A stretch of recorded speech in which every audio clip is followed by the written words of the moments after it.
Hi everyone. Do you ever thought why is it important to learn Python with Django? To answer that, firstly we need to understand what is Python and Django. So Python is the programming language and Django is the framework.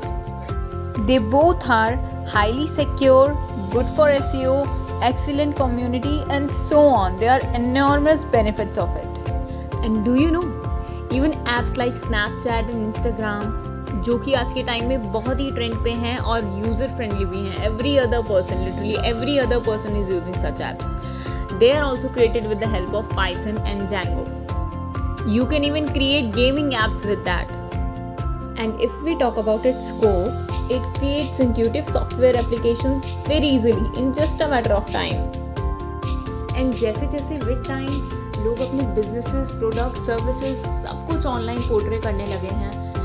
So it has become really necessary for people to learn this skill, as it plays a really crucial role in that.